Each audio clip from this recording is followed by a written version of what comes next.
कहते हैं इस दुनिया में कुछ दरवाजे ऐसे होते हैं जिन्हें बंद ही रहने देना चाहिए, क्योंकि जब वो खुलते हैं तो सिर्फ हवा नहीं आती, कुछ और भी अंदर आ जाता है। आज की कहानी ऐसे ही एक दरवाजे की है।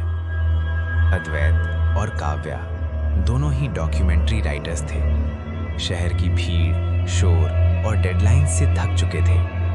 उन्हें चाहिए था सुकून, और सुकून की तलाश उन्हें महाराष्ट्र के एक छोटे से गांव तक ले आई। गांव के बाहर आम के पेड़ों के बीच खड़ी थी एक पुरानी हवेली।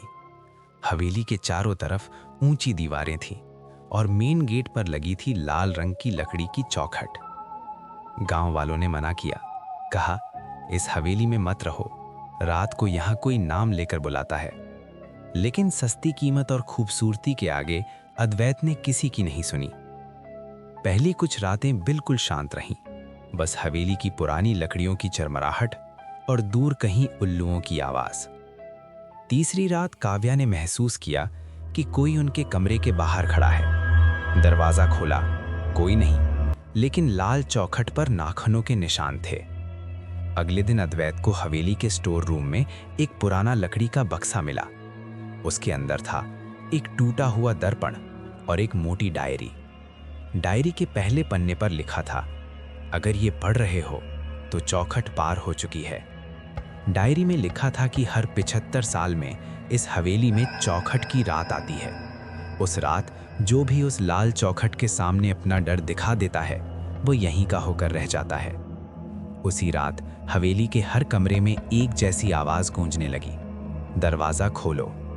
काव्या को अपने बचपन की बातें सुनाई देने लगी, अद्वैत को अपने पिता की आवाज। दोनों अलग अलग कमरों में थे, लेकिन आवाज एक ही जगह से आ रही थी, लाल चौखट से। अचानक सारी लाइट्स बुझ गईं। हवेली के अंदर सिर्फ दर्पण चमक रहा था। दर्पण में अद्वैत ने खुद को नहीं देखा।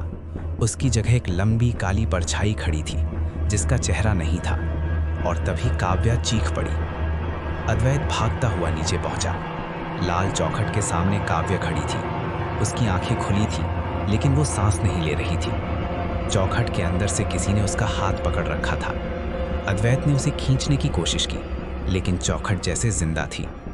फिर उसे डायरी की आखिरी लाइन याद आई, चौखट को सिर्फ वही बंद कर सकता है जो अपना डर अंदर छोड़ दे। अद्वैत ने आंखें बंद की, अपने डर को याद किया, अपने पछतावे, अपनी असफलताएं।